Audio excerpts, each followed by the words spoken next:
ముస్లింలు, క్రిస్టియన్స్, అదేవిధంగా బీసీలు, మహిళలు. మళ్ళీ బీసీలలో కూడా మొత్తం ఏంటంటే ఈ స్థానిక రిజర్వేషన్లలో 3 భాగాలుగా చేయాలని మేమే డిమాండ్ చేస్తున్నాం.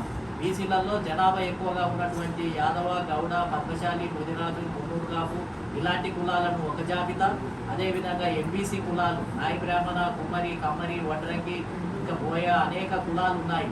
వాటిని 2వ బి గ్రూపుగా వర్గీకరించి వాళ్ళ కోట వాళ్ళకి కేటాయించాల్సిందే.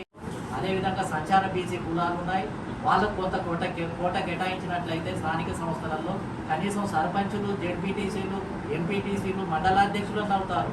కనీసం వాళ్ళకు అసలు నోరు విప్పి గోడుని చెప్పుకునే పరిస్థితి లేదు. భారతదేశంలో మొత్తం ఎంపీసీ కులాలకు ఎమ్మెల్యే టికెట్లు లేవు, అదేవిధంగా సంచార బీసీ కులాలకు లేదు, అదేవిధంగా ఎస్సీలలో ఉన్నటువంటి సంచార కులాలకు ప్రాతినిధ్యం లేదు, అదేవిధంగా ఎస్సీ కులాలలో బాగా వెనుకబడినటువంటి అంటరాని కులాలకు కూడా ప్రాతినిధ్యం లేదు. మహిళలలో కూడా అగ్ర కులాల మహిళలతో పాటు జనాభాతో పాటు బీసీ మహిళలు, అదేవిధంగా ఎస్సీ మహిళలు, ఎస్టీ మహిళలు, ముస్లిం మహిళలు కూడా ప్రత్యేకంగా ఏంటిది అని అంటే పకడ్బందీగా ఒక న్యాయబద్ధంగా శాస్త్రీయంగా దీనికి విభజన జరగాలి, దీనికి కసరత్తు జరగాలి అని చెప్పి ఈ సందర్భంగా నేషనల్ పొలిటికల్ జస్టిస్ ట్రస్ట్ తరఫున మేము విజ్ఞప్తి